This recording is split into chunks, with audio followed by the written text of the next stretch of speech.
मुंबई येथे 1993 मध्ये झालेल्या बॉम्बस्फोट प्रकरणातील आरोपी दाऊद इब्राहिम याच्या नातेवाईकांना सन 2017 मध्ये नाशिक येथे झालेल्या लग्न समारंभात राज्यातील तत्कालीन पालकमंत्री व सध्याचे ग्रामविकास मंत्री गिरीश महाजन यांच्यासह एक राजकीय पक्षाचे काही आमदार पदाधिकारी हजर असणे, त्याप्रमाणे एका पक्षाच्या बऱ्याचशा नगरसेवकांची उपस्थिती लावणे, तसे गिरीश महाजन यांच्यावर देशद्रोही दाऊद इब्राहिमचा हस्तक सलीम कुत्ता याच्याशी संबंध असल्यामुळे या प्रकरणाची SITच्या माध्यमातून चौकशी करण्यात यावी असे लोकप्रतिनिधींनी केलेले असणे, गिरीश महाजनांवर गंभीर आरोप होत असल्यामुळे संच्या विरुद्ध त्वरित कार्यवाही करावी असे मी आपल्याकडे देतो।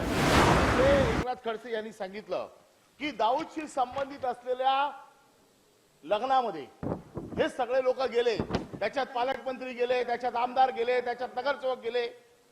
जर जर जर हे लग्न सर्वसाधारण माणसाचं असतं आयबीने त्या लग्नावरती लक्ष ठेवलं होतं की हा लग्नात कोण कोण येतंय, आणि त्या आयबीच्या सगळ्या निरीक्षणावर पोलिसांची चौकशी सुरू झाली। सभापती मध्ये बसवा त्याला पहिला, तुम्ही मला बोलायला परवानगी दिली आहे, माझं पूर्ण ऐकू द्या, त्यांना काय बोलायचं ते बोलू देत। सभापती महोदय, पोलिसांवरती तुम्ही कारवाई करता, जे पोलीस लग्नाला गेले त्या पोलिसांची कारवाई करता, मग हे जे मंत्री, हे जे नगरसेवक, हे जे आमदार हे गेले यांच्यावरती कारवाई नाही।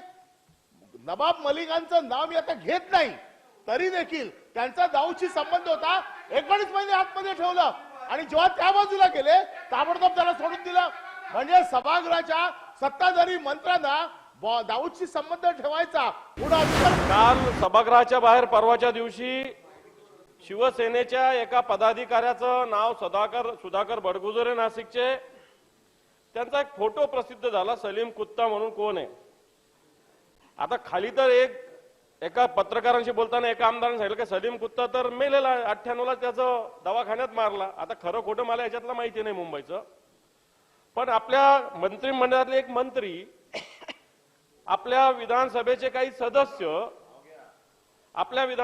काही सदस्य हे या सगळ्या कार्यक्रमाला जातात, सोहळ्याला जातात, आणि ज्यावेळेस हे मंत्री कोण आहे याचा फोटो जेव्हा दिसतो तर याच्यात स्पष्टपणे गिरीश महाजनांचं नाव दिसतंय। सभापती महोदय, गिरीश महाजन या राज्याचे एक जबाबदार मंत्री आहेत। नावाशी घेऊ नका सभापती महोदय, मला थांबू शकत नाही।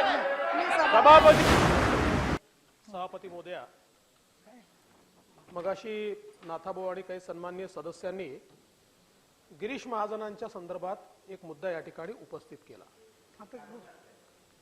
तरी पण त्यांनी याच्यावर जातं ना भाऊ, त्यांना माहिती द्यायची तुम्हाला, मीडियात जातच ना।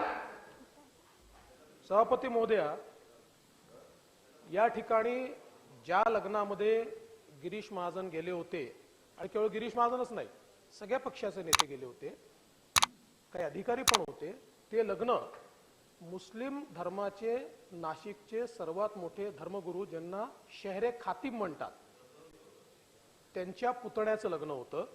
बसून बोलायचं, त्या ठिकाणी पालकमंत्री म्हणून गिरीश महाजन गेले होते। शहरे खतीब यांचा दाऊदशी कुठलाही संबंध नाही। ज्या मुलीशी लग्न झालं त्यांच्या वडिलांचं जे सासर आहे, त्या सासरातली एक नातेवाईक ही दाऊदच्या कुठल्या तरी भावाशी तिचं लग्न झालंय असा आरोप करण्यात आला त्यावेळी।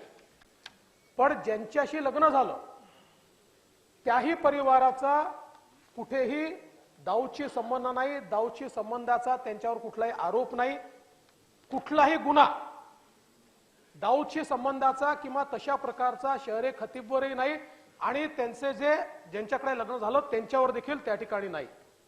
तथापि त्यावेळी अशा प्रकारचा आरोप माध्यमांमध्ये झाल्यानंतर मी स्वतः गृहमंत्री म्हणून चौकशी समिती नेमली होती, 17-18 मधली ही गोष्ट आहे, आणि तत्कालीन DCPच्या अंतर्गत जी चौकशी समिती नेमली होती त्यांनी स्पष्टपणे अहवाल दिलेला, आणि त्या अहवालात अतिशय स्पष्टपणे सांगितलेलं आहे की शहरे खतीब यांचा दाऊदशी कुठलाही संबंध नाही। खरं म्हणजे आज उद्धवजी आले त्याच्यामुळे कदाचित या ठिकाणी अशा प्रकारचे विषय आले असतील, पण खरं म्हणजे ऐका शांत. एका मंत्र्यावर अशा प्रकारचा आरोप लावताना त्याची खातरजमा न करता आणि ज्याची चौकशी ऑलरेडी झाली आहे, अशाच प्रकारची तडफड ते बडगुजर सलीम कुत्ता सोबत नाचतात तेव्हा का नाही दाखवली तुम्ही? तेव्हा दाखवायला पाहिजे होती ना. सभापती महोदया, खरं म्हणजे मी हे म्हणेन, एक तर कुठलाही संबंध नाही, पण मंत्र्यावर अशा प्रकारचे बेछूट आरोप केल्याबद्दल यांनी माफी मागितली पाहिजे. यांनी माफी मागितली पाहिजे. आणि म्हणून सभापती महोदया, पुन्हा एकदा या ठिकाणी सांगतो, यांनी केलेले आरोप पूर्णपणे खोटे आहेत. होण्यासाठी सरकारनामाच्या सर्व सोशल मीडिया प्लॅटफॉर्मला लाईक, फॉलो आणि सबस्क्राईब करा. तसंच सर्व नोटिफिकेशनसाठी बेल आयकॉन प्रेस करायला विसरू नका.